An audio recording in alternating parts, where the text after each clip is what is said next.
So, are we live? I think we are. Yes, we are. All right. Well, welcome, folks.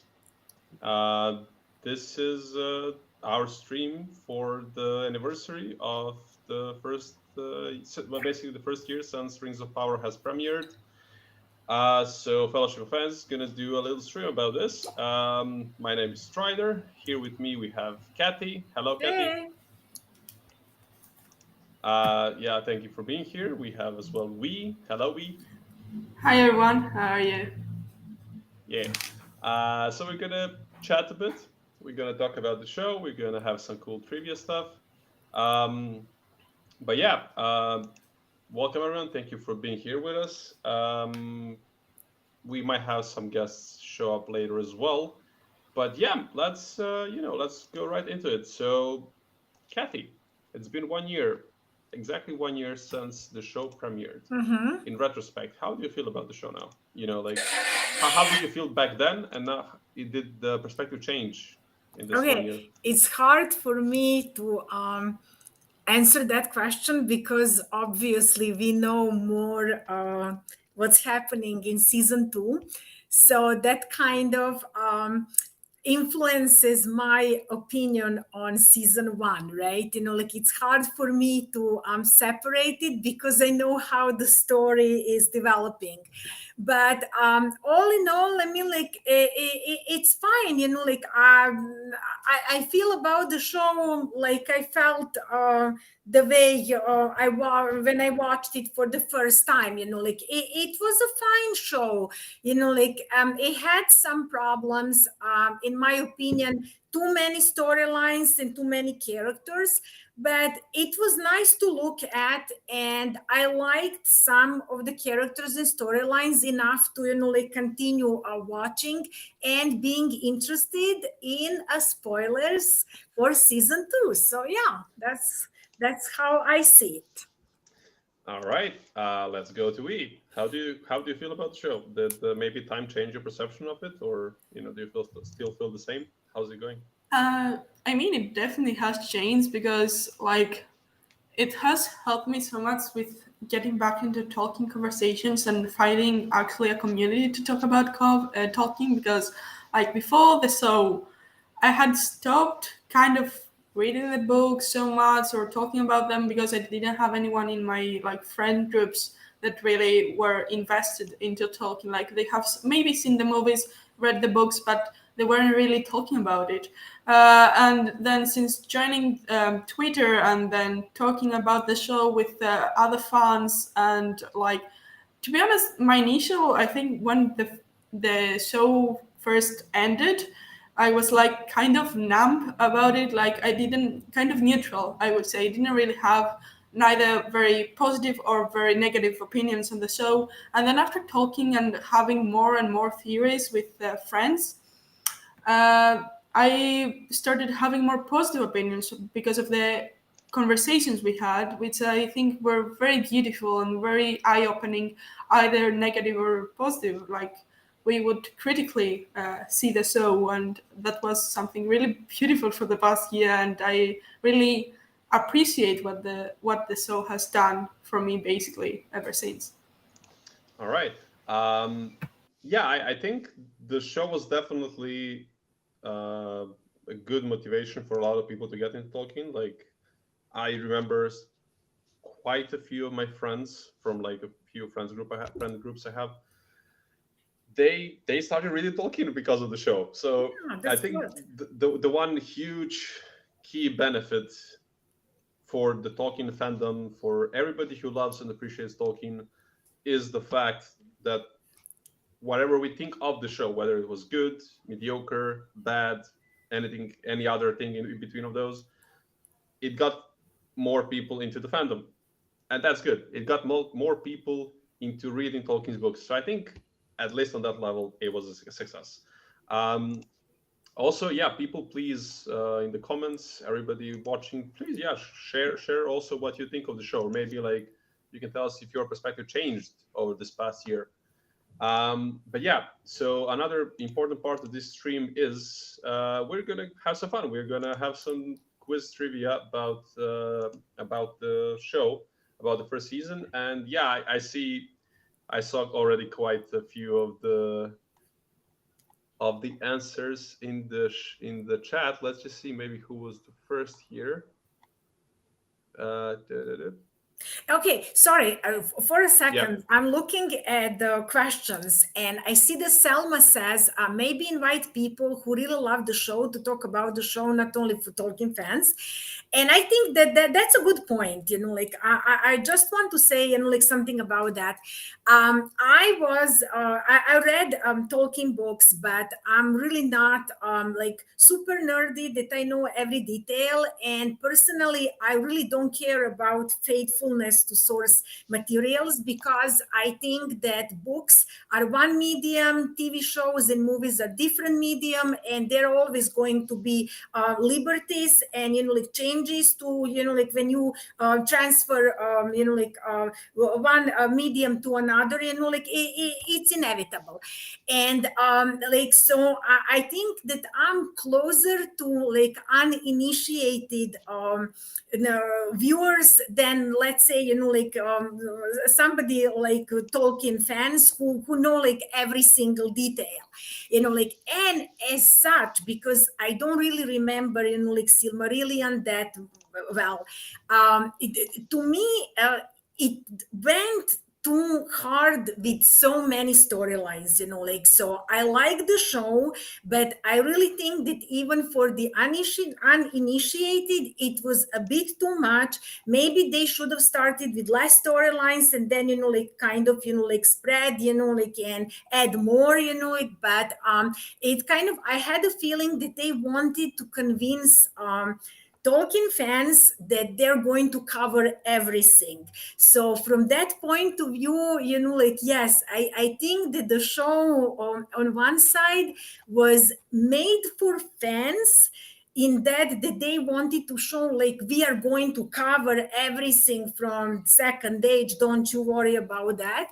But at the same time, like they made changes to make it more accessible to people like me, and like those who like even didn't have like any prior knowledge. So that's why we have like a division among fans of the show. Like some are like it more, some like it less. Like there is even two extremes, like yeah, this is great, or that yeah, this is bad. Like, but yeah.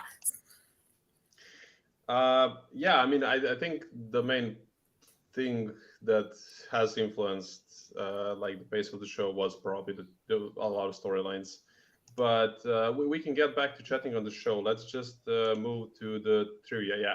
So the person called Harris Ban or Harris Ban, I'm not sure on the pronunciation. They were the first ones. Yes, indeed. So we saw. So the question is, when visiting Finrod's body, what Easter egg was there to show Finrod's fate with Sauron? And the answer was indeed claw marks. So we saw like claw marks on his shoulder, and for the like people, a lot of people know that basically Finrod died defending Beren from Beren and Luthien, Aragorn's ancestor. He died defending him in Sauron's dungeons, and he was killed by a werewolf because Sauron was at the time known as the Lord of Werewolves.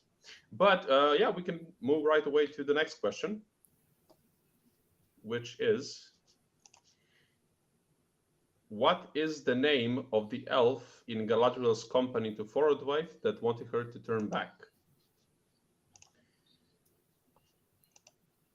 And we can just wait for people to answer on that. We can give you some seconds, but honestly, I don't think I would have remembered this. It's because Yeah, he's no there for way. like, I think like 1 or 2 episodes.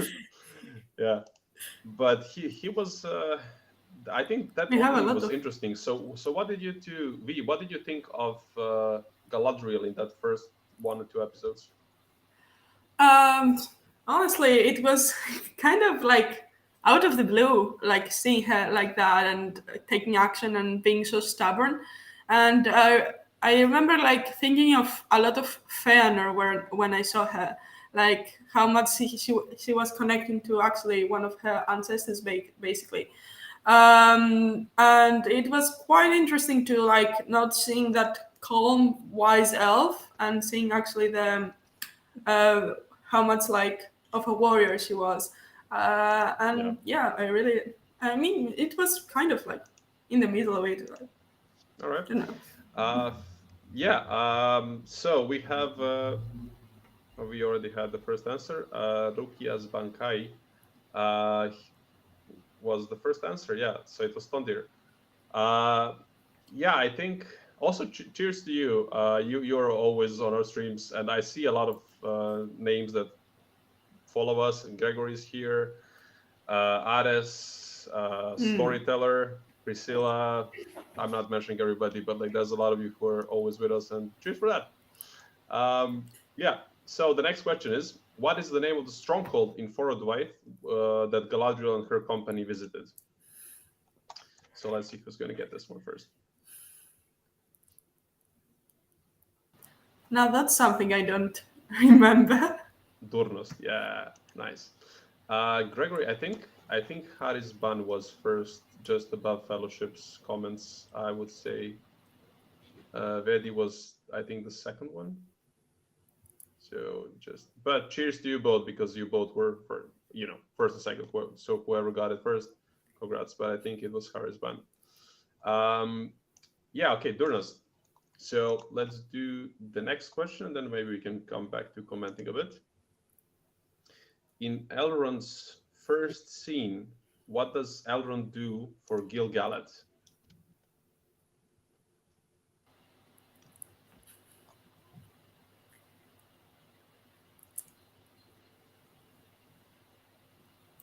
To be honest, probably one of my favorite scenes. Yeah, it's also a really cool mirroring to to Frodo. You know, the Fellowship of the Ring starts with Frodo chilling in a tree and reading a book. I made a tweet about it actually, like 2 days ago, with Frodo and Elrond sitting on a tree. Like the Tolkien vibes on these two, immaculate, and we have a lot of answers actually. It's pottery, it rhymes. That's what George Lucas would say. So yeah, it's poetry. And because the showrunners are from Bad Robot, and Bad Robot adores Star Wars, of course that they would, like use Lucas ring theory. So yeah. I mean, ring theory, that sounds awful like Tolkien, but fine.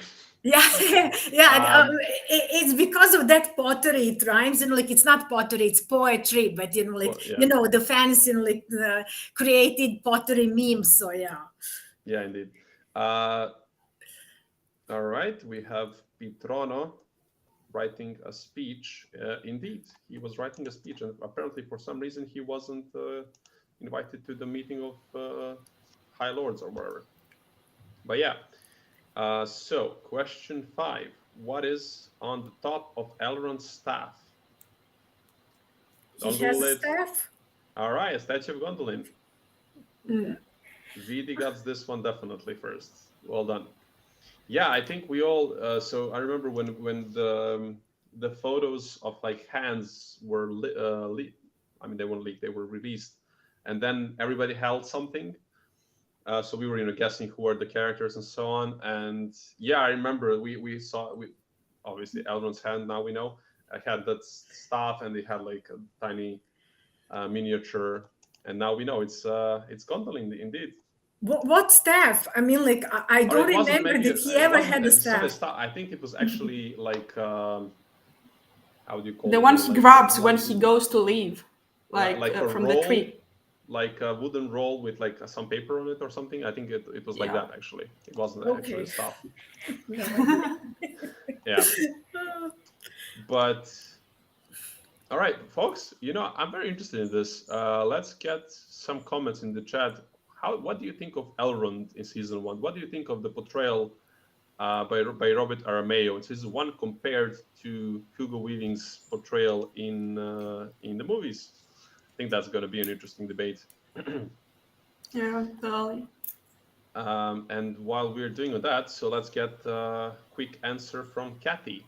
What do you think of Robert Aramayo's Elrond? You know what? I love Elrond. I love Elrond because I actually love that he isn't classic, like warrior type, like Legolas, like Arondir. He writes speeches. He is snubbed from, like VIP meetings. But has that, like really a positive, non-whiny personality. And I'm a big fan of Sigil Tarak's scene. I know a lot of people don't like it, but I love it. Like I just love that. Like showed us dwarf culture. I love it that he let Durin win. Like so that he can get other favors. It shows that Elrond is really smart. Like but he's also good natured. He isn't condescending smart. Like he isn't like smartest, the smartest in the room, that kind of thing. So I love the character. Like, and I actually think that he captured what Hugo Weaving was doing in Fellowship of the Ring, because we remember he had those moments where he makes faces, like so that kind of smoothed, like softened the character who was supposed to be a little bit of a stiff. But like yeah, I think that it's a great transition, like between one and the other. Mm-hmm. All right, thank you. V, what about you? I mean, almost everyone knows how much I love Elrond in this series, and I'm the first to say that when I first saw the teaser with the short hair and stuff, I wasn't really Sold I out, yeah. didn't really love it, but I think Rob's performance really made me love the character and like get invested into him. And it's very different because we find Edward in a very different stage of his life. Like he's not yet that important. He we see him like getting pushed back a lot and not really appreciated. And it's great to get to see like the evolvement that he will have, and how he will get from this elf that is kind of on the back ghost riding, as someone said in the comments, and then get him be important and build in Ladris and grow old in this elf that we met in the trilogy that is so wise and has seen so many years of this world. So yeah, it's really interesting how they portray him, and Robert has done an amazing job with the character. Well said. We'll get back right to that again, but let's just do a quick question number 6. What does Nori mistakenly call berries when telling the funny story to the stranger? Let's see you, folks. And then maybe, yeah, VD gets it. Big berries. Well done. You're on fire, dear person. Indeed, big berries. But let's see some comments on Elrond here. So we got, I think Elrond was one of the most universally praised characters. So let's see. Elrond was fantastic, more kind as summer. Excellent performance. I liked Elrond quite a lot. Kari's bun. I wish he had long hair. Indeed. I actually really like him. He made me like him more. Good job, but characterization could be better. Fair enough. It's interesting coming from Sauron, but all right. Elrond was in top 3 characters. Skeptical at first, but got to like him. Yeah, indeed.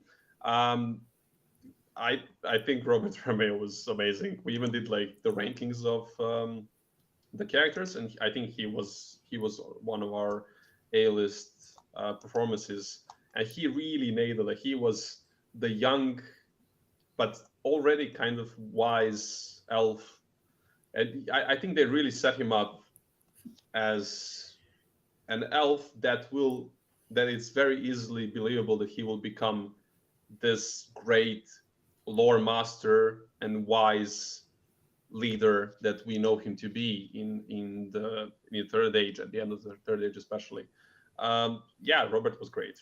And the one thing I really loved hearing about Robert specifically was, I remember that I think it was before the season was out, and he said that I'm not sure if he read the books before, but he did say that he really liked that he really wanted to get into the character, and he knew that Elrond is supposed to be the lore master. He knows who Elrond is. He learned who Elrond is, so he has set on a task to read everything from Tolkien. So he read all the big stuff. I think he went even through the letters and so on. So that's good indication. That's what we want to hear from people acting out the legacy characters, such as Elrond is, and he is one of the fan favorites, I think, across Middle-earth. So that's good stuff. But yeah, next question. In the Númenórean dungeon, who is the figure depicted in the statue?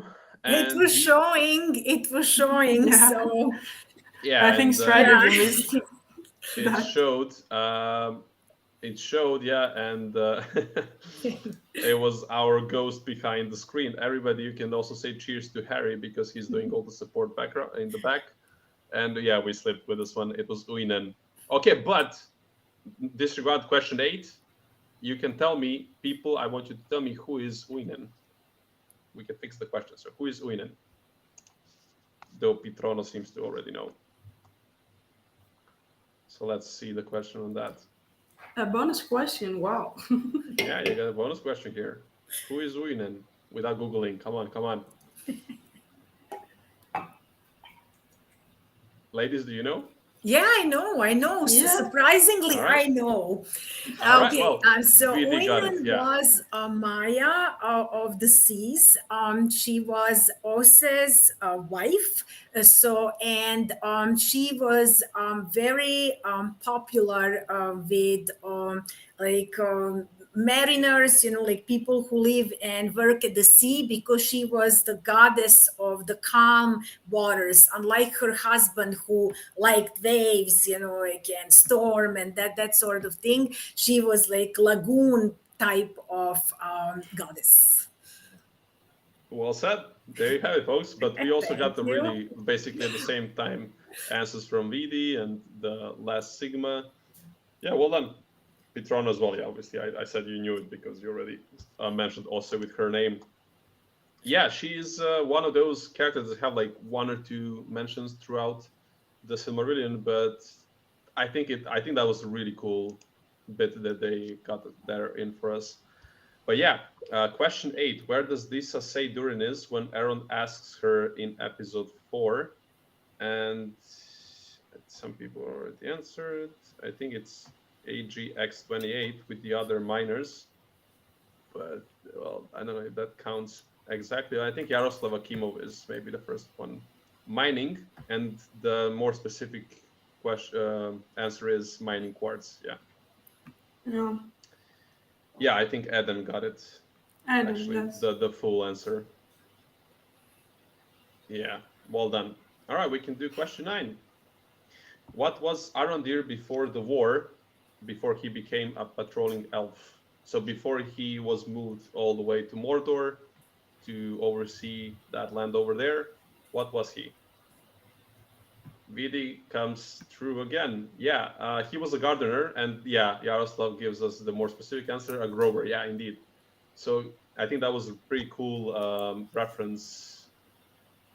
I think it was a pretty cool parallel between Arondir and Adar, because they basically got like they had a few moments there where Adar was planting the seeds, and Arondir has this whole thing about seeds as well.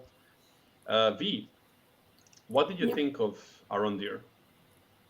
So I really liked the character. I think he was one of the elves that really showed the sentiment of Tolkien, like that with the tree and how connected they are to the land and all that.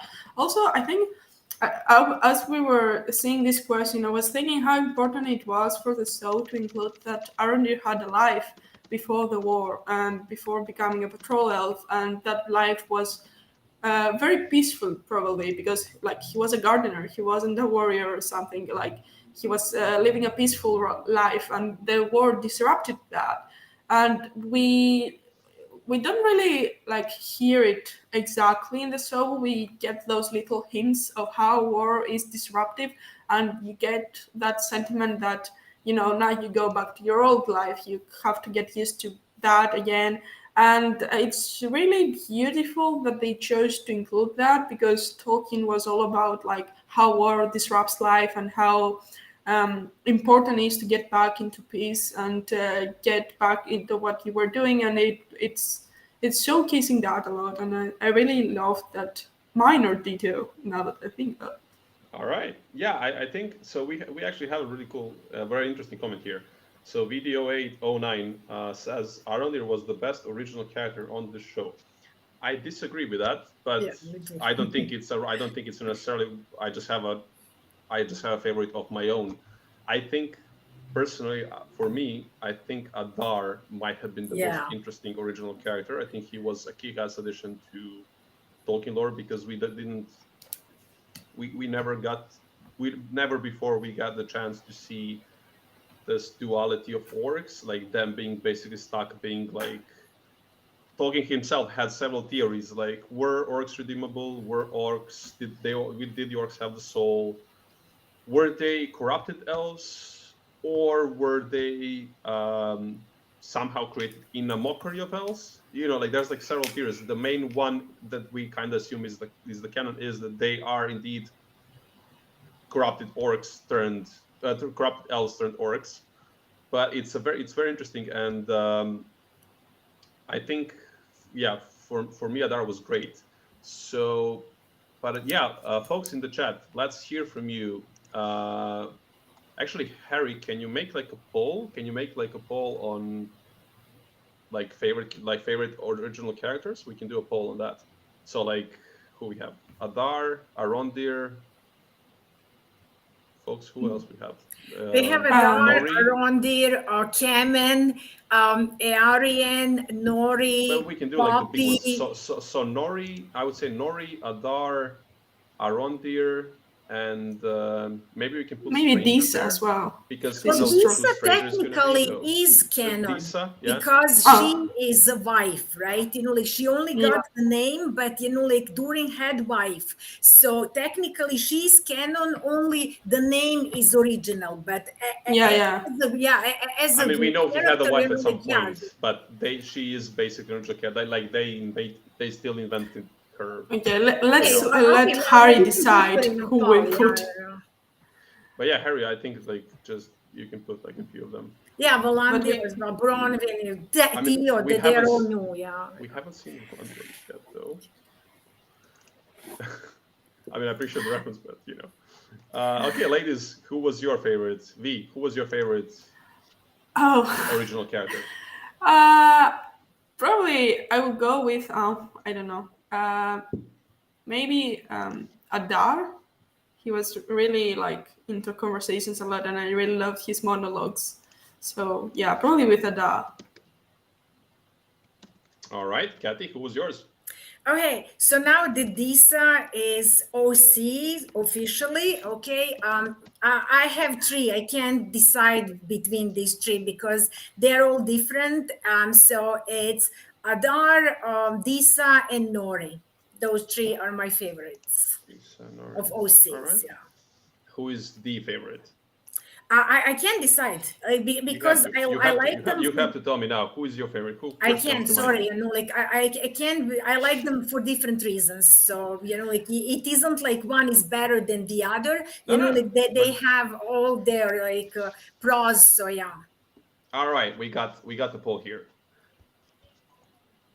I mean, for me, I think it's an easy. For me, it's like no doubt Adar because as I said, like he just expands on the world so much because like we've seen all the others. We've seen very similar characters to all the others. We have never seen this. We have never seen a character like this. Yeah. So I'm very curious on who's going to end up being the favorite one because, yeah, and he was played amazingly by Joseph Moll. So cheers to him and yeah. All right. While people are voting on this, I like that people are really pitching in. That's really cool. Much appreciated. Let's move to the next question. Question number 10. Who does Galadriel recognize in the painting at the Tower of Lore? Oh, Waldrick. Cheers. We haven't put Waldrick in this one. All right, yeah. So question number 10. Who does Galadriel recognize in the painting at the Tower of Lore? We already got an answer. Vidi is on fire. Yeah, Elros and Elrond. Indeed. Also about this painting, I Yeah. remember one of the most cool things was when everyone was comparing paintings to like Rings of Power. Everyone is consistently comparing that to the philosophy school of Plato, like with Aristotle and Plato and stuff, with the ancient Greeks, and it's always so interesting to see those because even the colors match with the dressings that the philosophers have. Like if you see Elders and Elrond, they really match with I think it's Aristotle and Plato talking. I'm not sure. Yeah, yeah. So I think you're right. Yeah. it's a really good one actually. Like that comparison. So yeah. All right, that's really cool. That's a really good bit of fun fact. That's interesting. I like. I mean, I wouldn't be surprised. Like, I don't know if that's a thing that the showrunners did intentionally, but I know that in well, I think at least that in Star Wars, when George Lucas was doing the movies, I think he had quite a few references to like visuals on the screen often were kind of references to or like inspired by some works of art from bygone Yeah. centuries. So I think that's really cool. That's a really cool bit of info. Thank you very much for that. Yeah, Elros is the answer. Vidi is on fire, and yeah, Valdreg the Great. Valdreg is the MVP of the season. Actually, I think it's actually maybe fair enough he wasn't on this poll because everybody would say Valdreg and nobody else would have a chance. So it's good that actually Harry didn't put him there. You know what? He would be probably number one without let's just do a question 11 on the show. Yeah. What sword do we see in the King's Tower at Numenor? And then now while we wait, yeah, Video's already on it. Video, I think, like, did Harry make a profile, call it Video 9, and he's just like answering his questions? Like, what's happening? This person here is just instantly answering every question. Like, well done to you. All right, Kathy. Sorry, and now we have Strider as a question. Can you repeat all of that? Yeah. Kathy, can you repeat what you were saying about? Oh, no, sorry, I forgot. All right. So let's move on. Yeah. All right. Valdreg will win the Iron Throne by the end of the last season. Storyteller. Bravo. Yeah, so the answer is indeed Underreal. Well, Narsil that will eventually become Underreal, indeed. We can... Was Eden the first to say? Wait. Let's make sure we know. No, VD was first. I don't know. Someone mentioned, the last one. So Eden did say that, but VD was the first one. Okay, so how many different characters are thought to be Sauron throughout the season? This is, an interesting question. Too many. Can anyone really count? Because the memes during that was immaculate. All right, can we see the answer?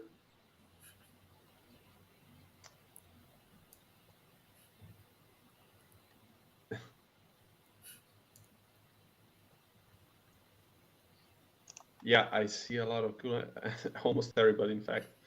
Yeah, the Stranger and Adar, but I actually disagree with that. The cow was, I think, a leading favorite for quite a while. So all hail Cowron. Yes, my man, David C. Drake, indeed. Cowron, the Dark Lord. All right. Okay. V, when we got the reveal of Halbrand being Sauron, did you know that already? Was that a surprise? How did you feel about that? So it's a recurring pattern with me that I know the answer that it's true, but I choose to put it aside if I don't like it. So I didn't like Halbrand being Sauron, but I was 99% sure it was. But I chose to stay delusional in the end that we haven't actually met Sauron, and we were going to meet him in the region where we were finally going there, and that he would already have made some of the rings. That was my guilty pleasure of a theory, although I knew I was delusional. But I stayed delusional till the very, very, very end, until I heard it from the scene, like the reveal scene. So yeah. Mm-hmm. I think my experience was the same. I was like, please, no, please don't be Sauron. Don't be Sauron. This is very annoying. That doesn't make sense. Please do not be Sauron. Please do not be Sauron. And then I just kept saying it, even though I was like, he's Sauron. And we kept saying it throughout the season. It was, I don't know, they had... The manifestation didn't work. Yeah, it didn't work out in this case, no. No, Jokwe says you can manifest things if you just believe hard enough, but I guess it just didn't work out in this case. Question number 13. What is Halbrand's explanation for being out at the sea on the raft that he gives to Galadriel? Let's see about this one. So David is close. Eden gets it. He takes it just before VD. Yeah, indeed. Eden was right. So his town in the Southland, or his village in the Southlands, was attacked by orcs. That's what he says to Galadriel. Okay, I think we can move to question 14 as well. But yeah, I think,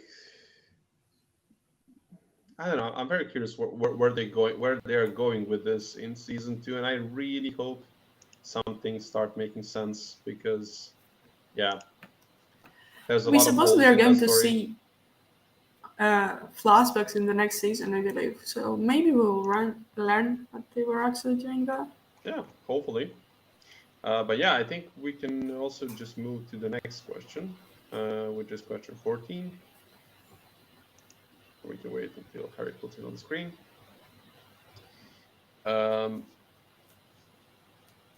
Yeah, but village in Southlands, it seems like a very small place, and it should be huge. Yeah, so which Tolkien character does Sadok give a hint or like a nod to while looking through his book and trying to find information on objects falling from the sky? So, Arandil and Yaroslav. All right. Even, yeah, these are, I think, the top 3 contenders so far. Well done.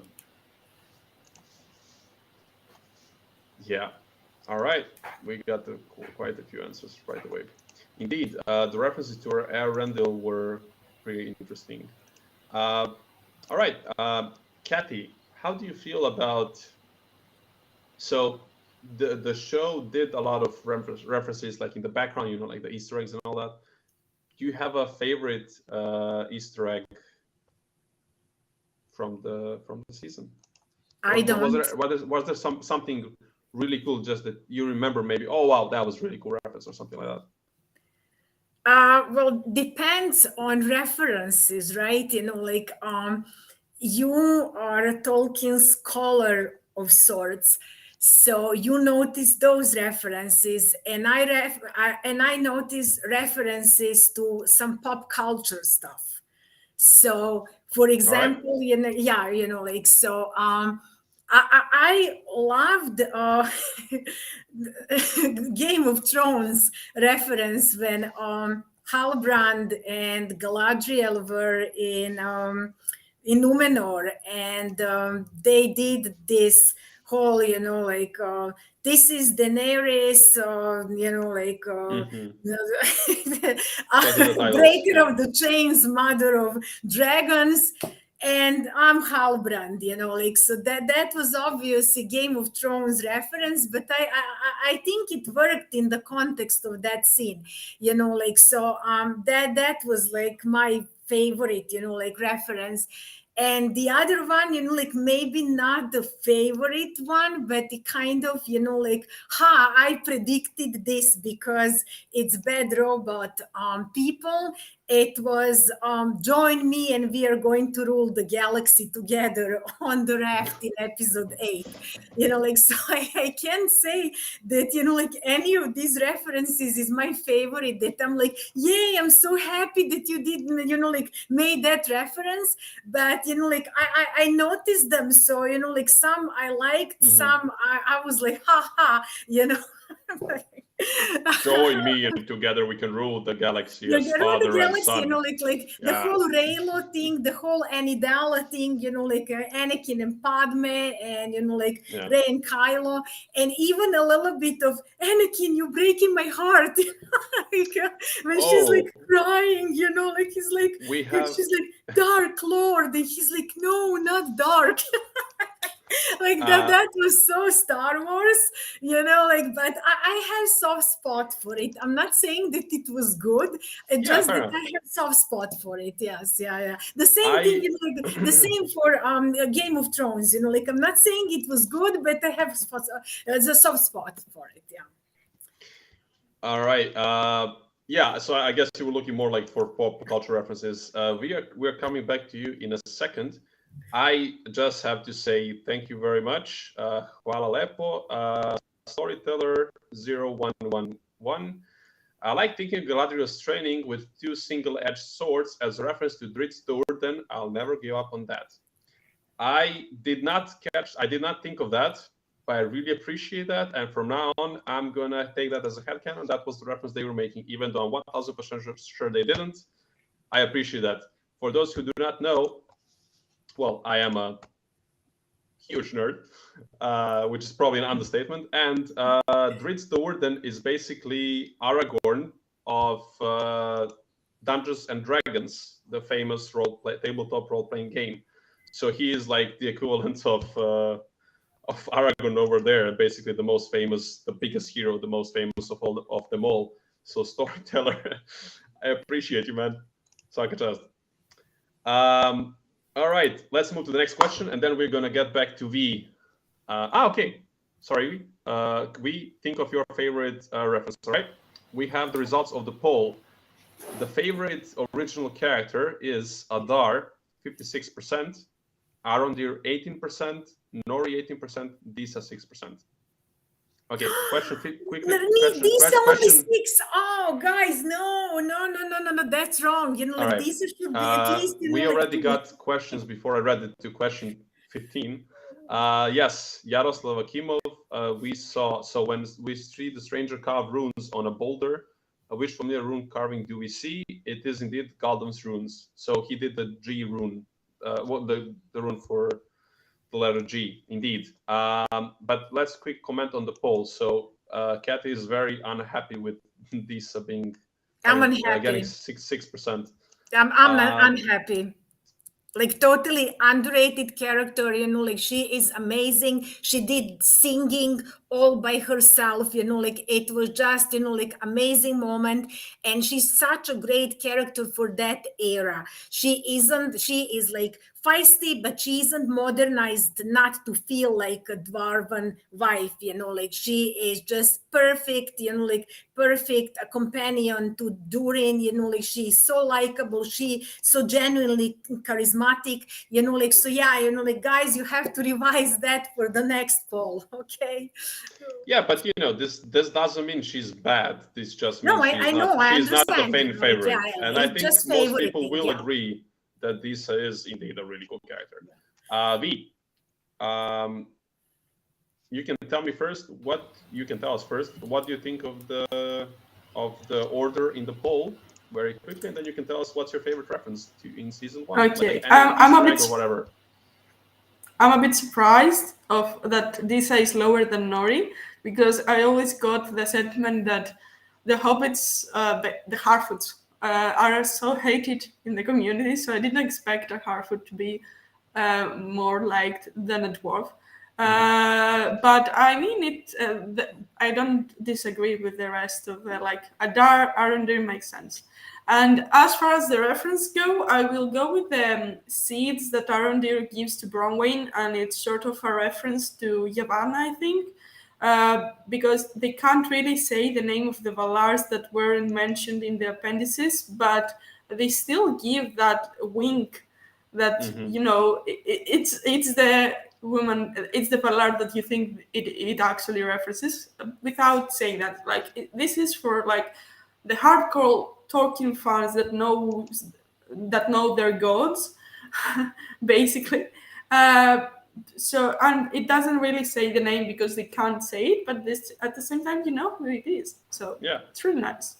If all I right. can say one I thing, appreciate that sorry. one very Okay, much. so Yeah, we Kathy. said, so we said she was surprised that Nori was higher than Disa because Harfoots are so hated. But there is a difference between Harfoots being hated and individual character. And Nori isn't hated as individual character. She is adorable. She's not hated, like just like Harfoot storyline, maybe because it wasn't connected with everything else.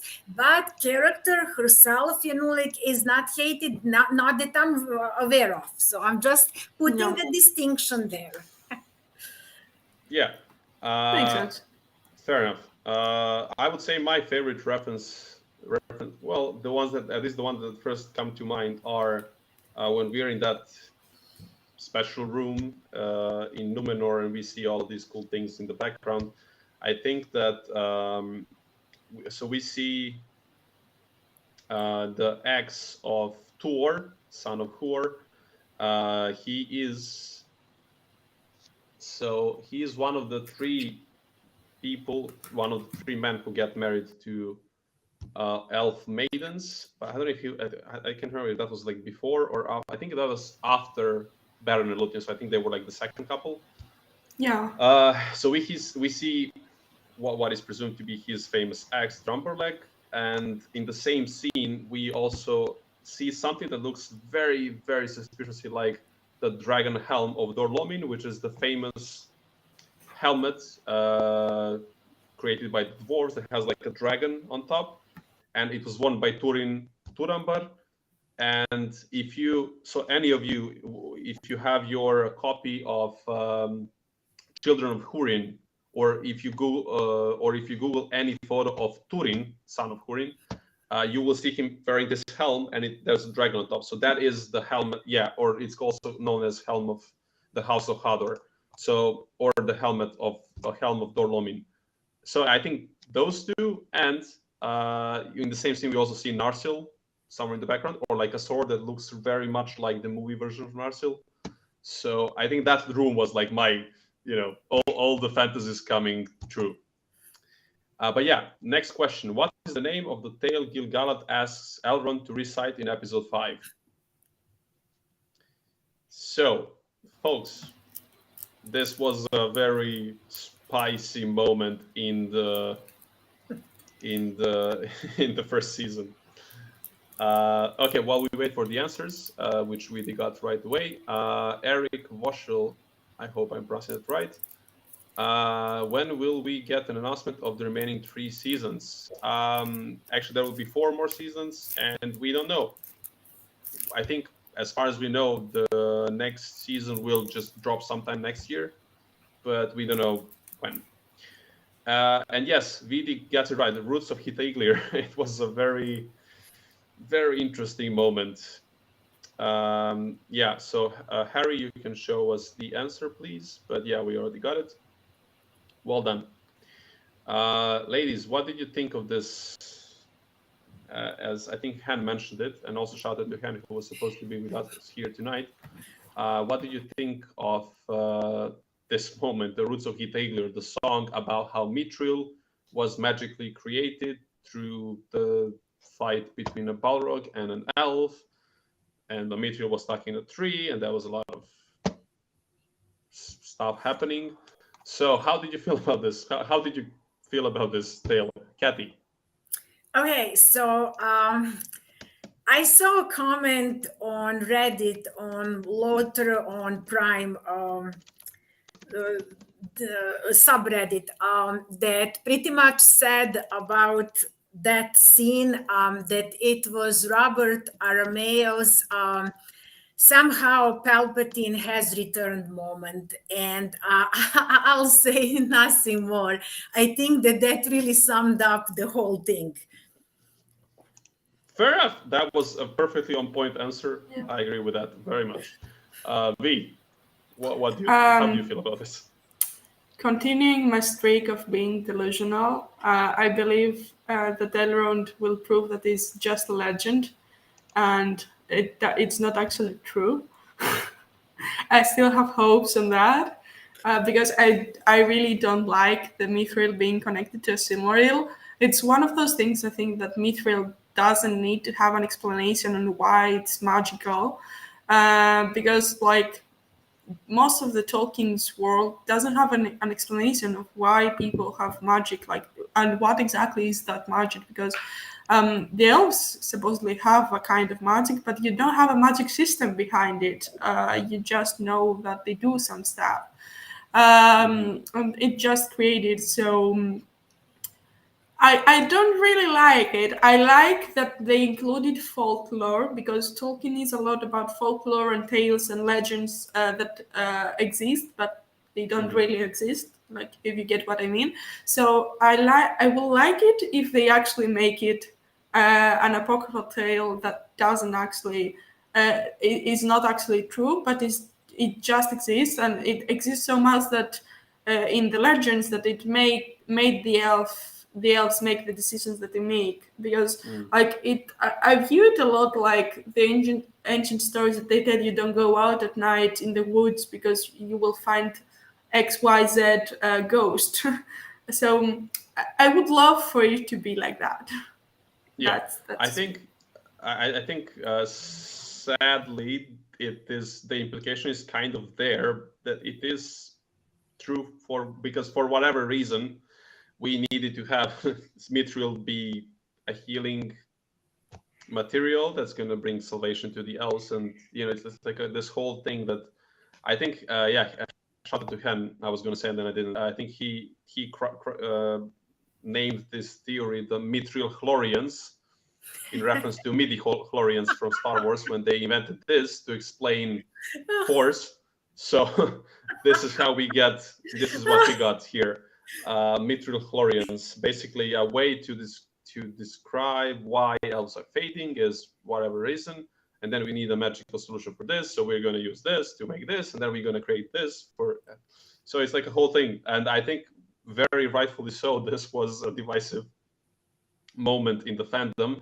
They kind of tried to extend an olive branch, calling it apocryphal, but yeah, I think a lot of fans were unhappy with that.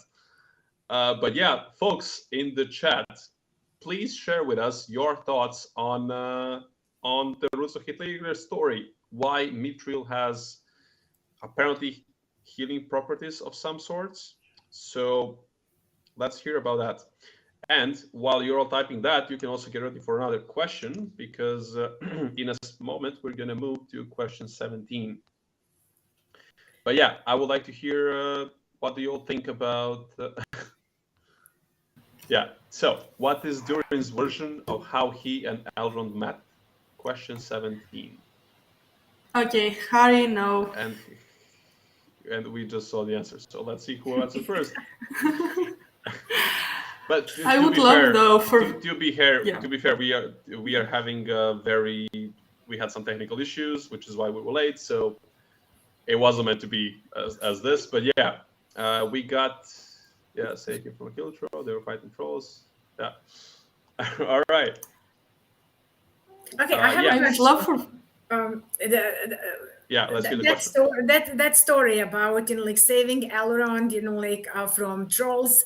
I guess it's a reference to the Hobbit, right? Like when the trolls stole the ponies and then put the dwarfs on a kebab. So I think it's a little bit of that reference, right? Mm-hmm. Yeah, I guess it was. Yeah, I guess we can look at it. Maybe they were inspired by that moment. Sure. Yeah, I think that's valid. V, you were going to say something. Yeah, I would love to have Viking for this moment here. Yeah. To comment on that. Shout out to Viking as well. Yeah, he would just be now, ranting about justice for the dwarves and all that. But I can see that happening.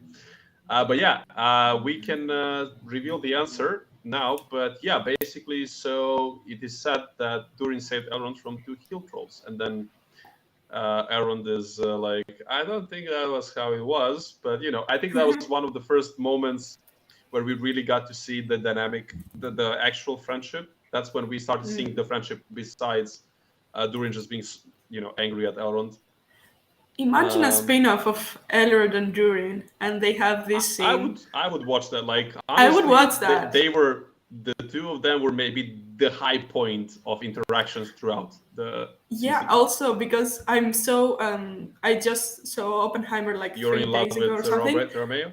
Oh, okay. Yeah. Apart from that, also because I saw Oppenheimer, I would love them if they do like a version for Durin, a version from Elrond's point of view, and then a black and white of what actually happened. All right. And you get like both point of views, and then a third one basically of the actual story. So yeah. Yeah, fair enough. All right, folks. Let's hear your love towards, as Haris Ban said, during these Elrond moments. Let's hear you commenting on that storyline. And I'm going to ask Harry to make something for us. But while we're waiting on that, Kathy, can you comment on us or actually we can do question 18 because it's out. So question 18, where is Anarion located currently? Let's hear it, folks. And Kathy, can you now comment on Elrond and Durin Disa? Let's hear your thoughts about that storyline. Okay, well, that storyline and these characters are absolute fan favorites, and I've noticed even the hate videos love them. Like they say, well, that was well done. Like the friendship between Elrond and Durin. Like dwarves, that was well done. Like everything else. Like there is criticism, but they're done, and I really love it. And another thing that I really like is that they have such great chemistry. And chemistry is important when you have to sell some things that are underwritten. For example, you guys mentioned that we didn't see much of the friendship before, but they reunite after 20 years, and we just know, like, hear from them that they were friends, but like we didn't see that like developing. But the chemistry between these characters is so good and so lived in that you can feel that like they are friends, that they know each other, respect each other, even though like they didn't spend that much time together. And like Durin is sad that Elrond forgot about him for 20 years, whereas Elrond didn't forget about him. It just that 20 years is nothing to an elf. Like he thought, like, oh, I mean, like 20 minutes passed, since we met, and it was actually 20 years, right? But they sell it because they have such a great, like interplay, such a great chemistry, and it, in my opinion, it was much better than, Elrond and Galadriel, that they also have that situation when they are supposedly friends, but we don't see that because they haven't seen each other for like millennium or something. But there was not that feeling that like they were actually friends, unlike Elrond and Durin. So yeah, I mean, like it's those characters are great, the storyline is great, and like it's the best, more consistent, of the rest of the show. So no doubt, I mean, like you have no doubt why fans loved it so much. All right. Well said, honestly. And regarding that, we have Harry here. She just dropped a poll here. So best duo of the show: Halbrand and Galadriel, Durin and Elrond, Nori and the Stranger, Brorwin and Arondir. So let's hear it, folks. And let's hear V. What's your favorite duo? I mean, Durin and Elrond were like the reason I always continued like to go back. Okay, sorry. Let me rephrase. What's your favorite duo of the show, and why is it Durin and Elrond? Yeah. Okay. I mean, I loved their interactions. Like they had such a really good friendship, both in making jokes and in more serious stuff. Like they have really deep conversations actually. Like I really loved how they included how they healed from that distance that Edward took, that like, and how they communicated that Durin didn't like the fact that he was missing for 20 years, and that's why he was mad at him, and how then Disa got in the way, like to get them back to being best friends. And then honestly for me, I think the dialogue they had about their fathers basically was the most one of my favorite parts of the show. Honestly, I think it was so well written, so well performed, and it actually gave a lot of like feelings about these two, and how well they are connected, and how they value each other, and how they give advice to each other. So yeah, I think that's why they are my favorite. I saw beautiful moments between them, and I can't wait to explore more of their friendship as the seasons come, and I hope we get to see them for a long time in the next seasons, because they were absolutely fantastic. Yeah, well said. I think we're gonna have some pretty cool moments in the next season. I think pure speculation based on the lore and based on the fact how the show is set up so far.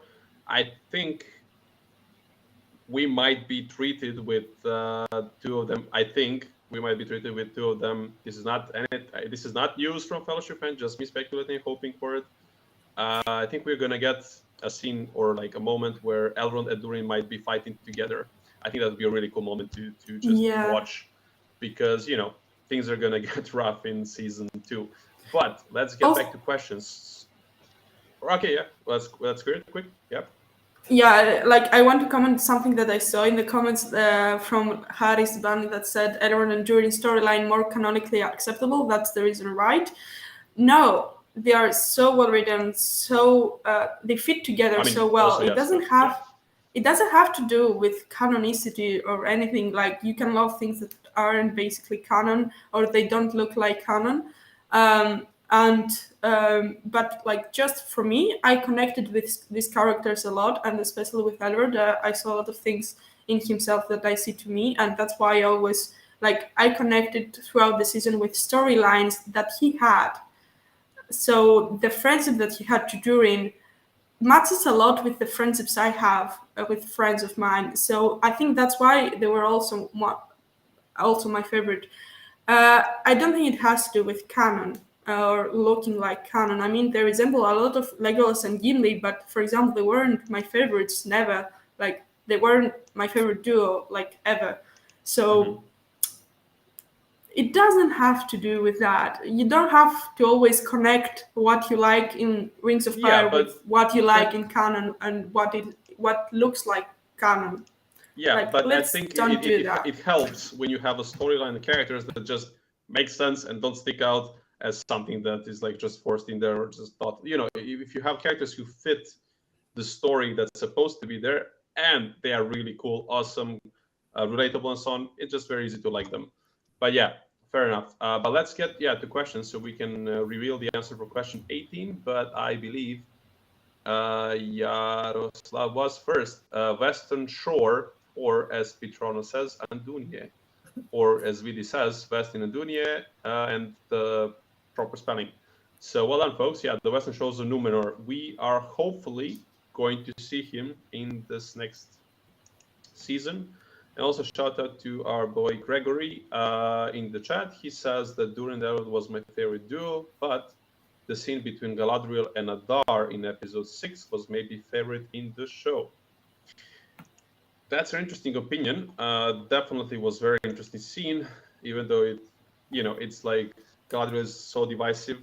Like the Galadriel show is so divisive in regards to canon and just like the way they went about it. But it was a very well acted scene, and it was interesting, though unexpected, to see Galadriel being like going for a genocide, But Adar was, as we have said, he was amazing so far. So yeah, let's go to question 19, and when Harry is ready for that. Yes. So, in which episode did we get our first introduction to the mystics? Let's hear it, folks. This is maybe a bit of a harder question, but I wouldn't be surprised if Weedy's like, "Oh yeah, that was episode X." And while he. let's wait for a few moments. But Yaroslav, Vidi, and Eden, and Petrono. All right, Harris. Yep. Harry, can we reveal the answer? Well done, folks. You're really nailing this. Episode 5, indeed. And these 5 folks so far have been absolutely slaying it. And we got extra bit from Harris after Poppy sung. Damn, people, you're really nailing it. Yeah, And the bonus, that was impressive. Yeah. Yeah. And we got, I guess, the 20th question, which Vidi has already answered. Finish the quote. We don't say goodbye. We say Namarie. All right, folks. Well, says you're so smart, but I know you're going to answer this. What does Namarie mean? What does Elrond says? What does Elrond say? It means. Let's go. Who's going to say it first? Also, regarding that line, a Fellowship of Fun blooper, basically. We had the recording recently about We're Here in Wednesdays, and Varkin closes with that quote. Right. And he closes the recording before you can hear me saying, "Look at you, Varkin, for talking Elvis." And Varkin's smile just drops in the realization that he quoted a dwarf, but at the same time he was speaking Elvis. And he was speaking Elvis, indeed. It was so perfect. It was. We might get released. We might release that blooper. But Kathy, mystics. Yes, no, maybe. What do you think of them? Okay, you know what? It's hard to answer that question, because I didn't hate them. I thought it was hilarious that they were drawing visual parallels with ring rats without any ring, being forged at that moment. That was kind of funny. But I really liked Feminem. She had a great presence. So I wouldn't mind seeing more of her. Maybe not the whole group, but Feminem was fine. And but yeah, the visual coup of ring rats without rings was was comedy gold, But now that you ask me about the mystics, I just want to use an opportunity to talk about Stranger a little bit, because we had 5 questions about where Stranger was mentioned, and we never got the chance to talk about him. So if you don't mind, I will talk about this character. Yeah, let's go. But let's don't reveal everything. We gotta let we have some material to comment on it. All right. Yeah. Okay. So I just want to say, that it ties in with the mystics and everything, because the scene in the last episode, when he, banishes the mystics, but also, has that moment of self-realization, I'm good, when he, comes in terms what he is, I'm good, I'm Iron Man, I'm a Jedi like my father before me. That's a hero journey, that's a hero journey arc. And even though that part of the story with Harfoot seemed in the beginning that it was Nori's hero journey, it's actually Stranger's. It's his hero journey. He is the protagonist, and she is his mentor, because she tells him, only you can tell, who you are. Other people can't, and that's what mentor does. Mentor tells you, feel the force, look, and then Luke feels the force. So Stranger came to that, heroic moment when he, found the hero, the one one in himself, and told to the world and slay the dragon, save the princess, so from that point, I think that storyline is more interesting than people give it credit for. And to me, it doesn't really matter if Stranger is going to be Sarumanakin or Gandaluk, whichever they decide, type of hero that he's going to be going forward. It's interesting to me that he is the protagonist. It isn't Nori. She is his mentor, at least, in season 1. Fair enough. I appreciate all the references to the heroic journey. I think that's a very good point, and I would also like to actually add. So a lot of people hate on the fact where Stranger is like, I'm good, and they kind of make a mockery of it. But I think a lot of people forget. Like, for example, I have some friends who didn't like the show and didn't even go through with the show, but then they saw the memes of the scene where it's like, I'm good, and then they were like, oh wow, this show is awful because like I'm good. Like, who says that? But actually, it's a reference to the thing that Nori teaches him how to say. Basically, he says that earlier. He's like, I'm good. When he's still learning the words. And in the 8th episode, or I think it's in the 8th episode or the 7th, whenever that fight scene happens,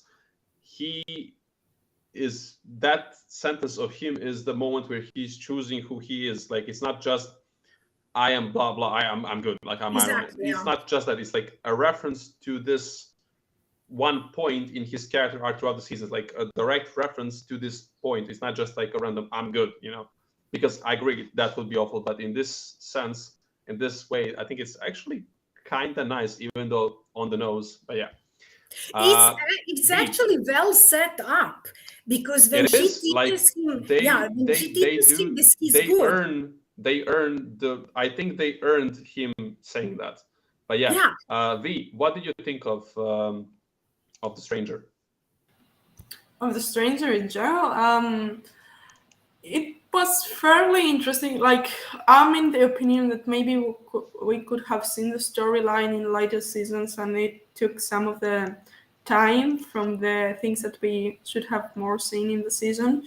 But I liked it as a story. Like, that's my only comment on the story. Like, I like the story. I like how they thought of it. My only problem is the now. So, like, the execution that happened now. But I mean, I agree with that the I am good line is okay. Is not a problem. It's a line that I disagree with the cheesy. Like, I don't think it's cheesy. Like, you need a line that will represent, short of the sentiment. He couldn't say a lot of things during the season, so to have him say a bunch, like a full sentence, like a full big sentence, it wouldn't make sense. The I am good makes a lot of sense for the character, makes a lot of sense for the journey he had, and as Kathy said, is the hero's arc. Like, it represents a lot. So yeah, I don't have anything else to add. I like the story. Yeah, I think Stranger was easily one of the best performances for me. I really enjoyed. I mean, Daniel Wayman. Also, we should give credits Daniel, the actor. Yeah, exactly. He had a very tough job. He was supposed to act as he's gonna end up being one of the wizards. Which one they threw the hints on all? Like, you can make an argument for any of the 5 wizards. He's likely to be Gandalf, but certain things still do not fit. But anyway, he was supposed to act as, let's say he's Gandalf, we don't know at the moment, but let's say he is Gandalf.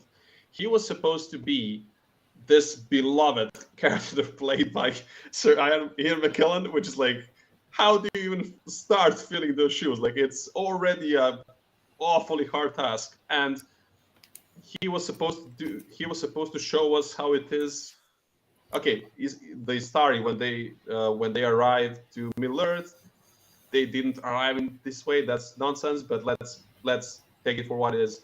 He was supposed to be a character learning to be a human that is supposed to become this great, almighty, wise wizard, and he had to act with his face, with his body, mumble a few words, acting like a baby learning to communicate in some ways.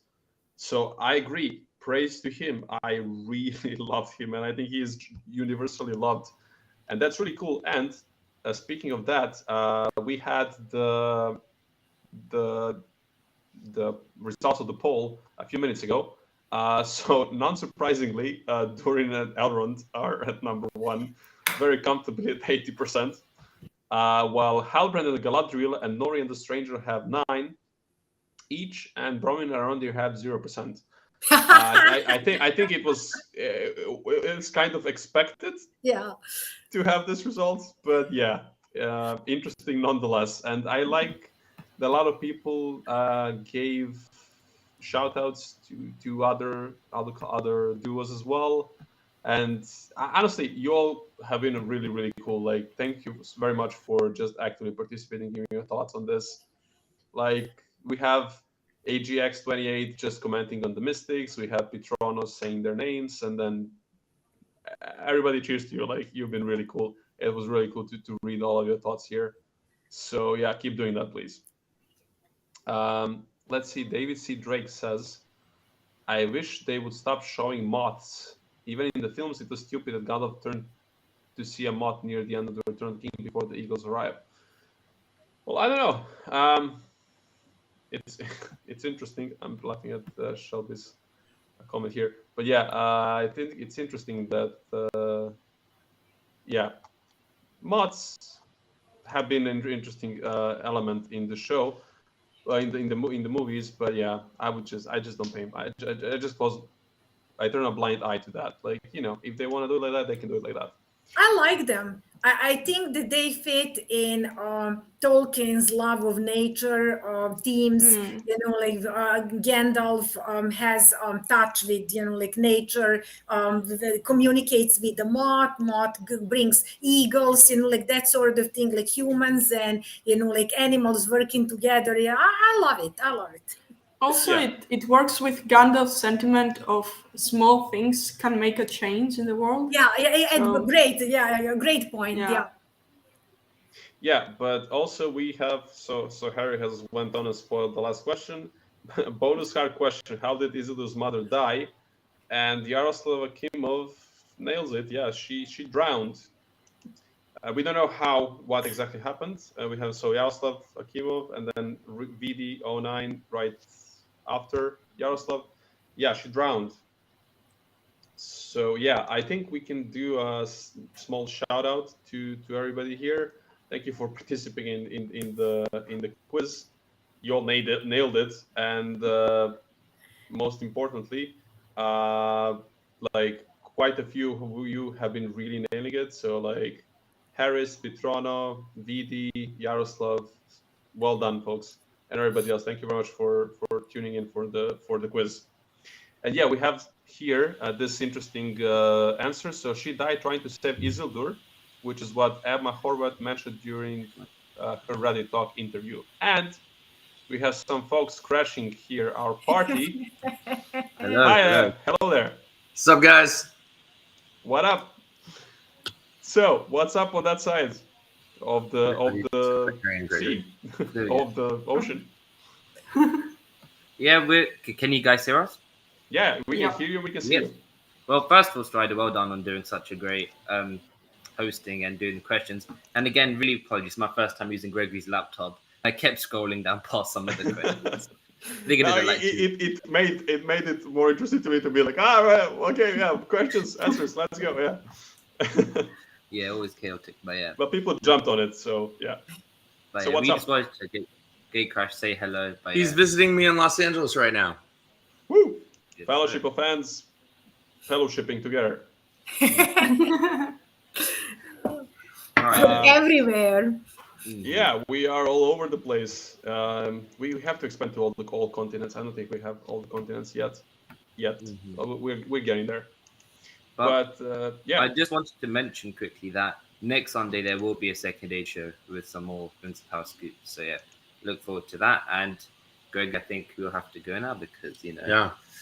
We're gonna well we're gonna go to an awesome nerd location, private in Los Angeles. Yeah. Oh wow! All right. Keep All right, your and we're gonna leave your you with secrets. That. Yeah, we're gonna Secrets. leave Keep you your with secrets, that. you two. All right then. See you guys. All right, folks. Cheers. Bye. Take care. All right. And I think for kind of like wrapping up this little stream, we are gonna have a poll up, but you can already start discussing it. Basically, what did you think of this first season? So it's been 1 year, and let's hear your thoughts. And we're gonna have like a little poll there, so you can vote. What are your ratings and your thoughts on the first season? And yeah, I like seeing people getting excited for the second Age show.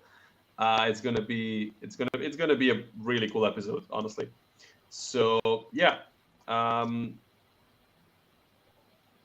just love reading the comments. Like people just get on about. So we have who was it?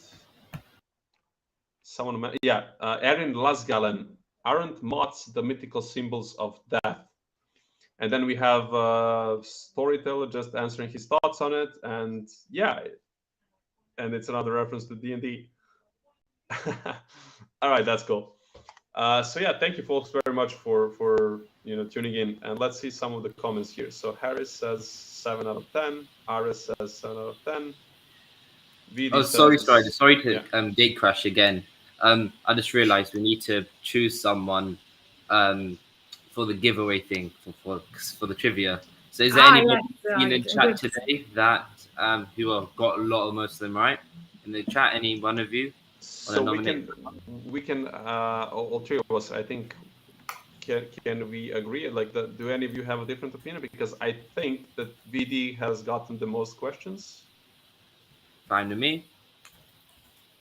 Yeah. So VD, congrats. So congratulations, VD. Harry, how does this work? Do they have to contact us or? Really, if you have Twitter, just send us a DM. DM's always open, and we'll carry on from there. If not, email fellowship. I'll actually put it on here. fellowshipofans@gmail.com. If you want to email, and then we will get something sorted for you. But well done on winning. Congratulations. Yeah, hell yeah. Well, really well done. That's Matt. You were absolutely amazing, on point, and you did really cool template for answers. You just had like the episode and then the number of the question, and then so really congrats for that. But everybody else, like seriously, quite a few of you were very fast and very on point. So well done, folks.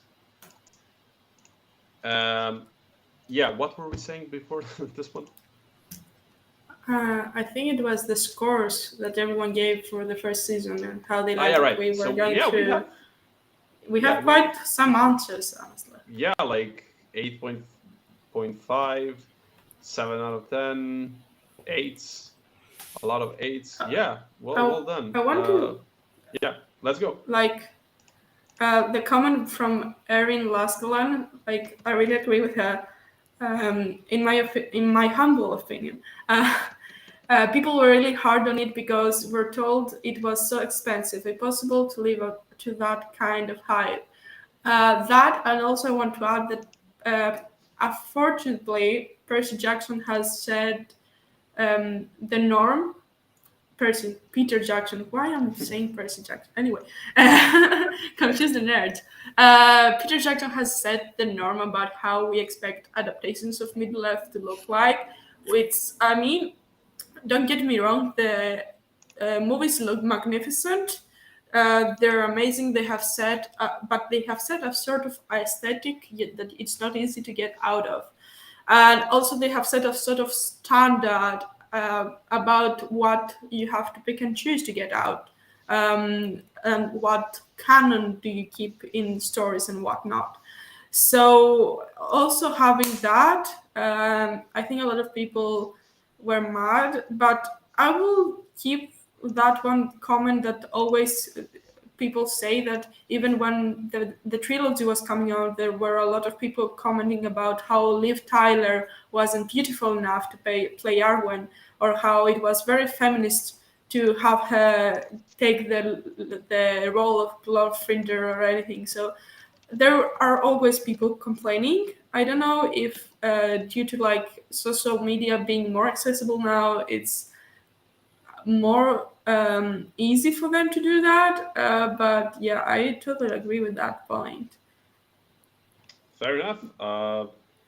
Kathy, let's hear from you. So, what was the good stuff about the show, and maybe some of your biggest concerns about it?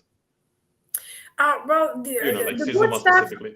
the good stuff, definitely production values. I think that's what Amazon really wanted to highlight, and that worked the best. So everything else was a little bit of mixed bag, like we highlighted some great performances in this stream, such as Durin, or Elrond, Adar, Disa, Nori, Stranger, and some storylines work better. For example, the dwarves, some not so much. But overall, I agree with people who rated the show 7-10. I think that around that, number is realistic. I think that the show maybe should have been more like The Hobbit, in the sense that it was more entertaining than it really was. It kind of tried to be too serious for its own good, because they aimed at heights that Lord of the Rings trilogy achieved, but at the same time forgot that Lord of the Rings also had lots of levity, and that was missing from the show in the most part. Yeah, I mean, I agree with the comments. I think that 7-10 is the fair mark. All right, I guess I'm gonna be the harsh one here. Actually, okay. Actually, first let's go. V, what's your mark for the show? Yeah, I was just going to say I hadn't given a rating. I remember I made a tweet about it some time ago, but I can't find it right now, obviously. Probably, I think I'm around 6 to 6.5. I'm a bit more harsh than the 7 out of 10, because I expect the show to get better and to get some more things right. Like, the storylines were a bit too many. You didn't really get to see a lot of things that I think should have been developed more. And also, like, I know I'm taking into account some of the problems that they had, like with the recasting of Celebrimbor, and how that affected the storyline with him. Like, I loved some things a lot, like some of the performances, but I remember like being a bit bored with the Harfords and stuff. Like, as I said, I've grown to appreciate a lot of things due to being in the community and talking with everyone. But I think I'm gonna stay with my initial reactions rating when I had just finished the series, before getting too much into like the community, because I mean, it's kind of unfair for me to up the rating that I had, because I have created so many good friendships over the show. So I'm trying to be like as much like getting my feelings out of it as I can. Yeah, I would say I'm definitely going to be harsher. I would say if it wasn't the Lord of the Rings, if I wasn't so passionate, if it wasn't something I really like, if it wasn't me being thirsty about more Lord of the Rings live action happening, I would. If it wasn't for that, I would say 5 out of 10. But I'm going to go with 6 out of 10, because I think this show is very divisive in terms of successes and failures of the first season. I think the good things are great. The bad things are really bad. In the sense that, it looks great. Like, it looks great. The music is amazing. Better recorded. a kick-ass job. He just nailed it. I mean, the Dwarven team is just really good. The intro team by Howard Shore is amazing. I think that intro with the visuals following it is one of the coolest Tolkien things put to screen, because that's how the world was created through the song. We see the evil swooping in and like slithering in and so on. I think it's really good. Some of the actors did an amazing job. We had Elrond, we had Durin, Stranger, we had Adar, who is now probably one of my favorite Middle-earth characters. He's an original character, not done by. He wasn't created by Tolkien, at least so far. Maybe he turns out to be someone from the lore somehow. We'll see.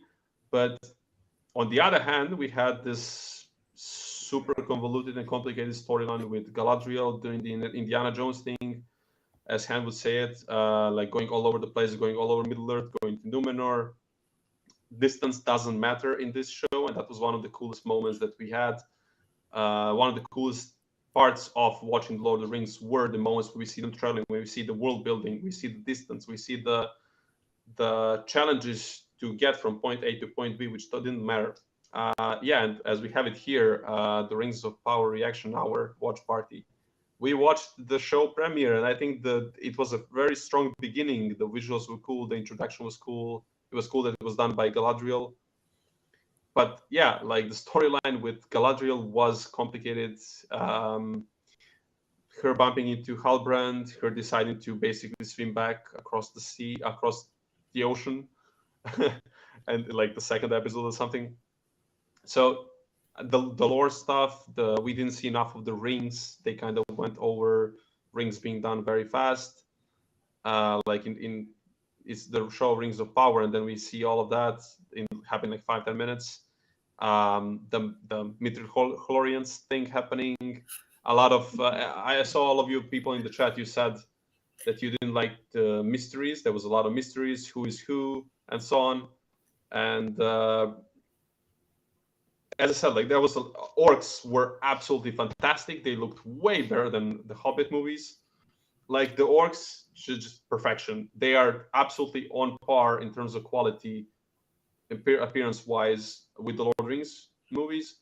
And we had this expansion with Adar, which was really cool, on this duality between orcs, and he is like the missing link between the orcs and the elves. A lot of good stuff, but a lot of bad stuff. So I think like 6 out of 10 is like my rating for it. But you all, can you just send us what's the rating 1 to 5 in the chat? How do you rate the first season of the show? So let's hear it. The voice of the people. 1 year later, what do you think of the show? 1 to 5. And you too. Can you say one out of 5? Can we hear like that? So can you convert it to 1 to 5? Okay, we got it. We got it here. Okay, it's scale 1 to 10. So let's hear it, folks. All right, this is interesting. It's very interesting looking at the score changing. I can't see anything. Yeah, it's very, so far not 9 out of 10, and I think that's the point. I hope the show gets better. You know, I think Varking made a really good point. We've been discussing this. He made a really good point. So the second season was kind of already in production. It was already, scripts were already planned out, if not already half written, by the time season 1 came out. So warning to everybody is that second season may not be the turning point of the show.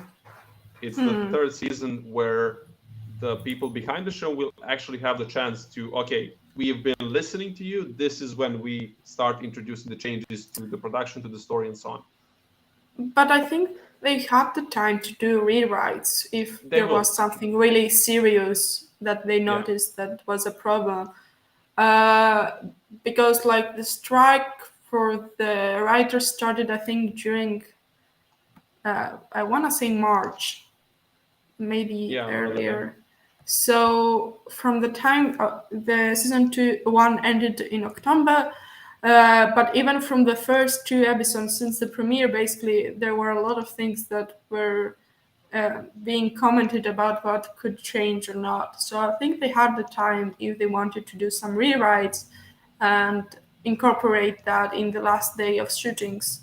And also they have the time, probably, if the strikes go well and they end hopefully like with a fair decision, they have the time to do reshootings or rewrites before the final cut of the show, I believe. So yeah. Fair enough. Well, I think the poll is probably almost done. So Harry, I guess we can probably close the poll and we can see the results.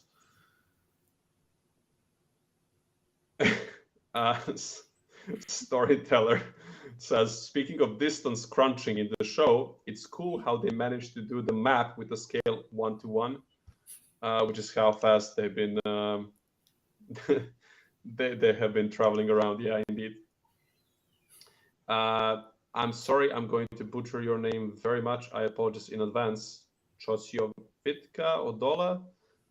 In Rings of Power, elves are just humans with pointy ears, too humanized. They do not act, think, or plan like several millennia old beings. This is my biggest issue with it. Fair enough.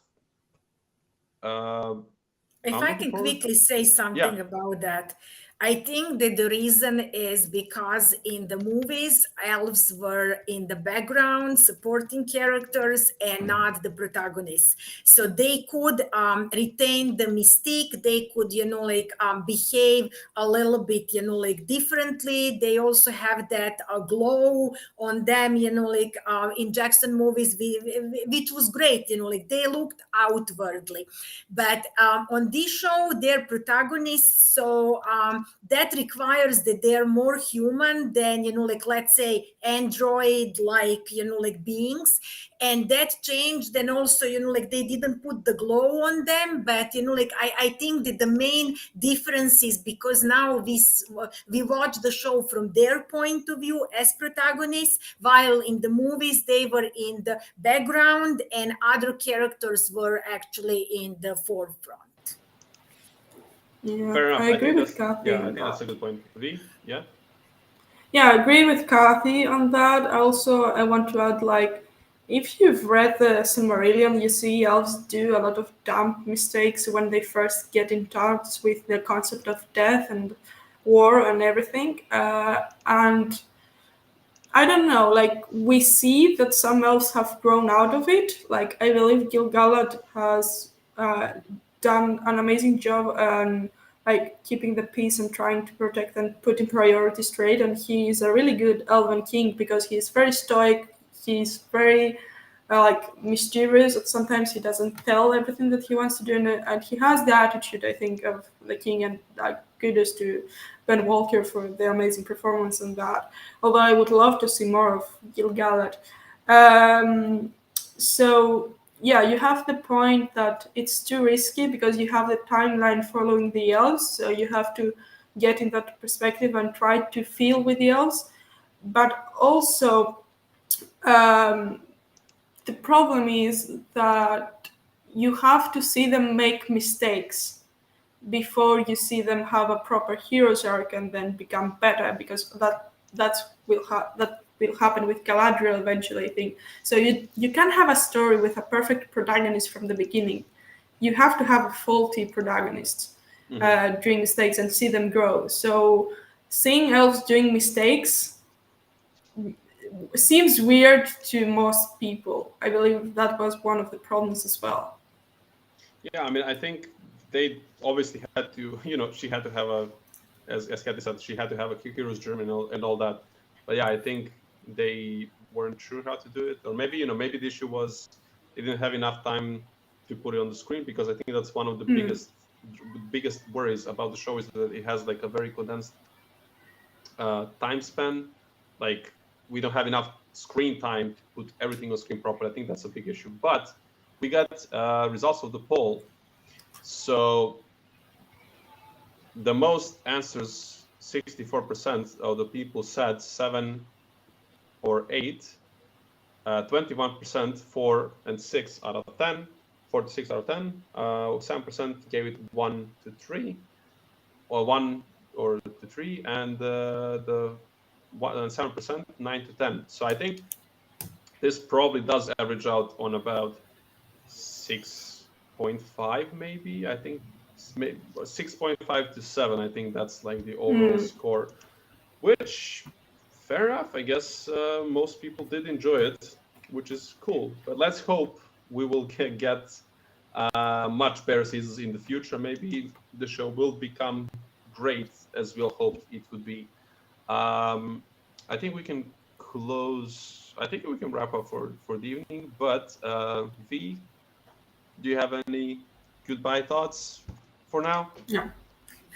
I hope we get to see something come from Amazon side about season 2 soon, because I hoped we will get to see something today, but that wasn't the case for some reason. So I'm really looking forward to seeing stuff for season 2. I'm really excited for that.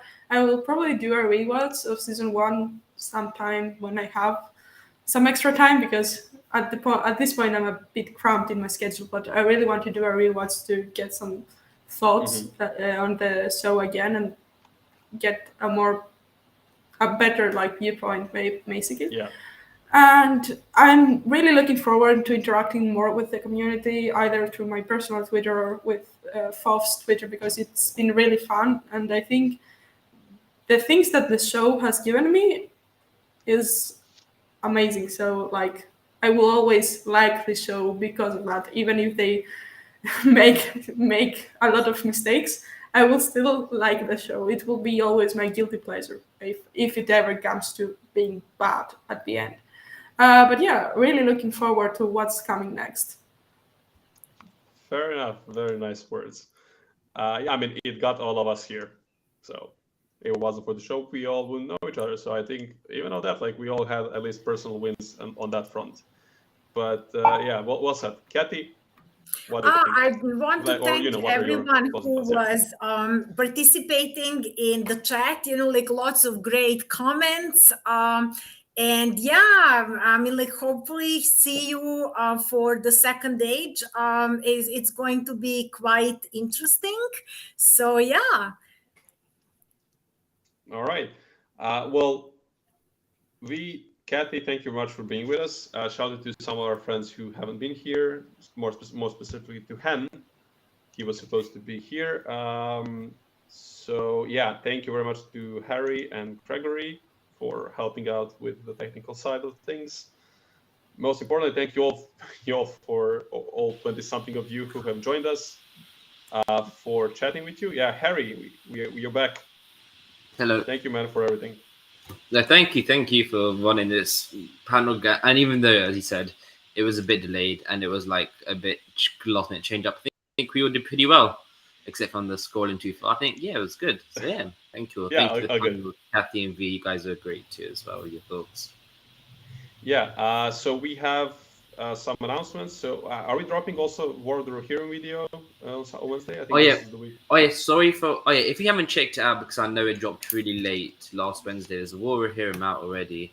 And there's one that is either we're going to decide schedule out for next Wednesday or the Wednesday after. But there will be, within the next 2 Wednesdays, there will definitely be a War of Hero one. So yeah, 6 at the same time. Yeah, so the previous video was really cool. We are trying to do, the news from the mark thing on Wednesdays, but basically we were, I think we were the first Tolkien outlet to actually share the news that the World of Him will be delayed. The new date is 13th of December next year, which is, fun fact, Friday the 13th. So it's going to be interesting. And we also had a scoop regarding who's going to do music for the movie. So maybe tune in and check out that video. And we had an answer on Twitter by them. Yeah, and they already interacted with us on Twitter, so that was really cool. So yeah, next week is going to be very cool. We're going to have Second Age show. And if you want to do more streams in general like this, of course on Sundays, then that'll be something fun too. But yeah, and we will have an AMA, right, Harry, after the Second Age show next Sunday. Yes. Yeah, as usual, so we can all chat about the cool scoops we will be sharing with you. And thank you all very much. This should be all for this evening, and see you soon. Take care and Namarie.